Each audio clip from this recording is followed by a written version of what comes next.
Selamat malam pemirsa, sejumlah berita terbaru yang kini menjadi sorotan akan kami sajikan untuk Anda dalam acara Breaking News bersama Shenda Kristi. Inilah berita selengkapnya.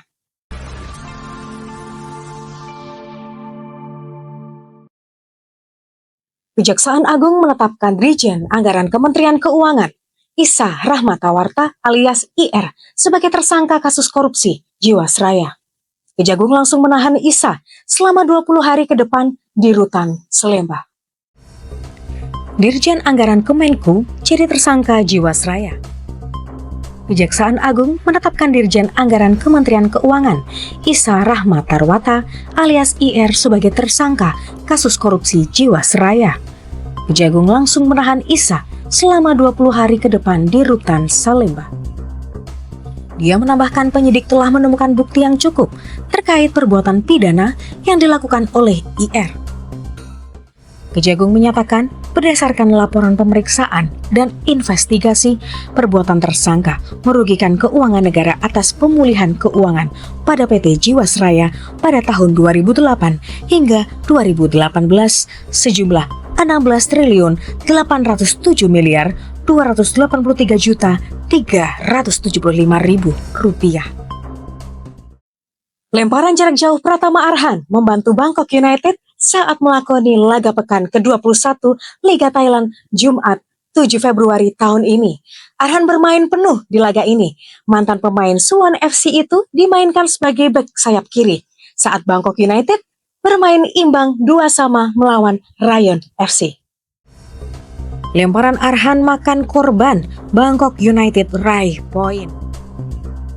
Lemparan jarak jauh Pratama Arhan membantu Bangkok United saat melakoni laga pekan ke-21 Liga Thailand, Jumat 7 Februari. Arhan bermain penuh di laga ini. Mantan pemain Suwon FC itu dimainkan sebagai bek sayap kiri saat Bangkok United bermain imbang 2-2 melawan Rayong FC. Bermain di kandang sendiri Stadion Thammasat, Bangkok United di luar dugaan malah tertinggal lebih dulu. Tim tamu bisa unggul 2-0 melalui gol yang dijaringkan Jeo Hai-min pada menit ke-10 dan Lui Mui Au. Gol pertama tuan rumah bermula dari lemparan ke dalam. Arhan yang memiliki kemampuan lemparan jarak jauh mengeksekusinya dengan baik. Lemparan Arhan menciptakan prahara di kotak penalti disambut tendangan Mahmud Eid dan berhasil membobol gawang Rayong. Bangkok United kemudian bisa menyamakan kedudukan pada menit ke-58. Gol tuan rumah kembali dicetak Mahmud Eid sekaligus brace untuknya di pertandingan ini. Sayangnya, Arhan dan kawan-kawan tidak lagi bisa mencetak gol di sisa waktu pertandingan. Hal ini membuat Bangkok United harus puas dengan hasil imbang 2-2 melawan Rayong FC. Hasil imbang ini tidak mengubah posisi Bangkok United di posisi kedua klasemen dengan poin 44 poin. Sementara itu, Rayong FC berada di posisi ke-13 dengan mengemas 22 poin. Sidang pra-peradilan Sekretaris Jenderal PDI Perjuangan PDIP Hasto Kristianto melawan Komisi Pemberantasan Korupsi KPK berlangsung panas. Kedua belah pihak langsung buka-bukaan dengan bukti yang dimiliki. Saling sanggah Hasto dan KPK di sidang pra-peradilan. Dalam persidangan kemarin Kamis 6 Februari, Biro Hukum KPK langsung menyodorkan bukti dugaan tindak pidana suap dan perintangan penyidikan yang dilakukan Hasto di hadapan hakim. Biro Hukum KPK mengungkapkan Hasto menyiapkan uang sejumlah 400 juta rupiah untuk mengurus penetapan pergantian antar waktu anggota DPR RI periode 2019 hingga 2024 Harun Masiku yang hingga kini masih buron. Selain jalur suap, Hasto disebut juga melakukan pendekatan personal.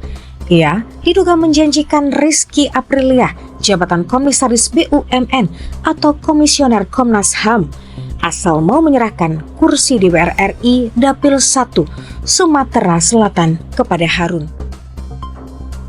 Biro Hukum KPK mengatakan Hasto menyuruh kader PDIP Saiful Bahri, mantan terpidana, untuk meminta Rizky melepaskan jabatannya. Bahkan Saiful sampai terbang ke Singapura menemui Rizky pada 25 September 2019. Biro Hukum KPK mengungkapkan, tim penindakan gagal menangkap Harun dan Hasto di Kompleks Perguruan Tinggi Ilmu Kepolisian atau PTIK pada Rabu 8 Januari 2020 lalu karena dihadang oleh sekelompok petugas kepolisian di bawah pimpinan AKB Hendy Kurniawan. Ia mengatakan justru tim KPK digeledah tanpa prosedur, diintimidasi dan mendapatkan kekerasan verbal dan fisik. Alat komunikasi dan beberapa barang milik tim KPK tersebut juga diambil paksa oleh AKB Hendy Kurniawan dan kawan-kawan. Biro Hukum KPK mengatakan Hasto melawan saat handphonenya hendak disita penyidik KPK. Ponsel tersebut sempat dibawa oleh staf Hasto yang bernama Kusnadi. Peristiwa ini belakangan dipermasalahkan tim hukum Hasto. Penyidik mengatakan penyitaan harus dilakukan karena ada indikasi komunikasi antara Hasto dan Harun. Penyidik lantas meminta Kusnadi naik ke ruang pemeriksaan Hasto. Hasto disebut memerintahkan Harun untuk menghilangkan barang bukti, termasuk merendam handphone ke dalam air. Momen itu terjadi bersamaan dengan tim penindakan KPK menggelar OTT pada Rabu 8 Januari 2020 lalu.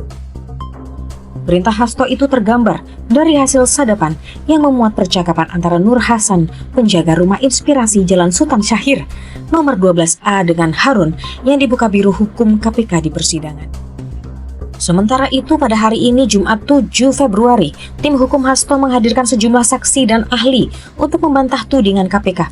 Saksi tersebut diantaranya ialah mantan terpidana kasus suap penetapan pergantian antar waktu atau PAW anggota DPR RI periode 2019-2024 Agustiani Tio, Fridelina dan Kusnadi selaku staf Hasto.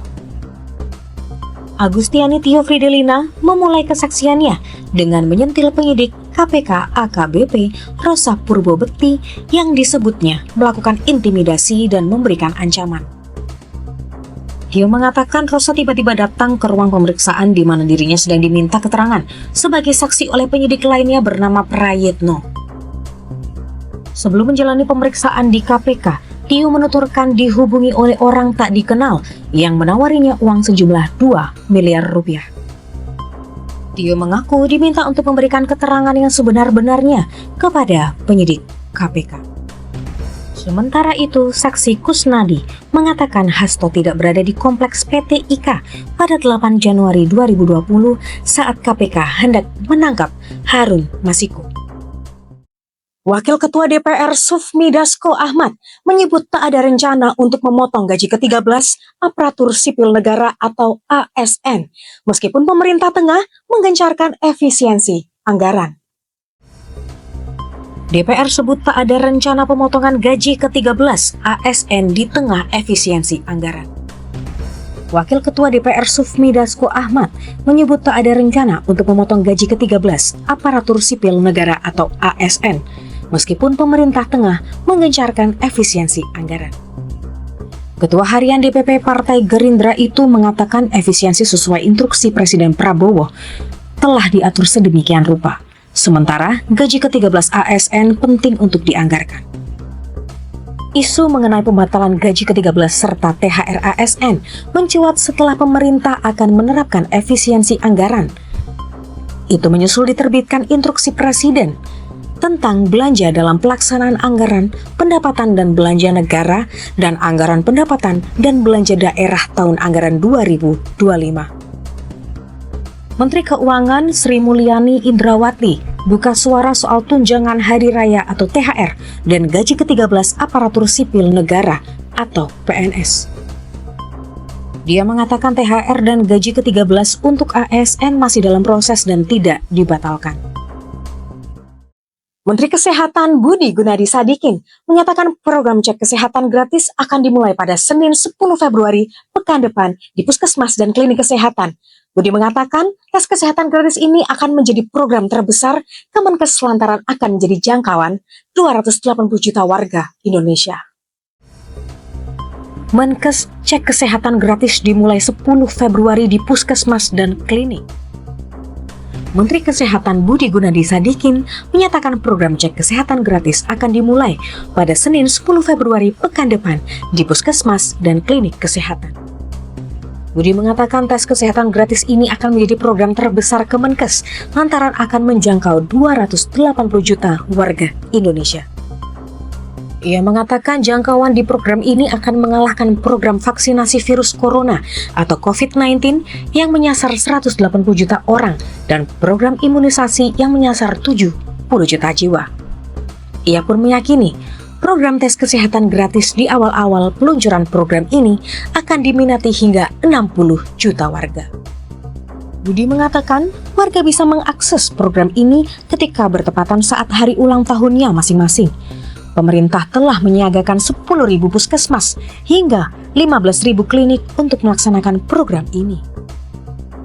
Budi menjelaskan program tes kesehatan gratis ini hanya sebatas melakukan screening kesehatan, belum sampai tahap diagnosa hingga diobati.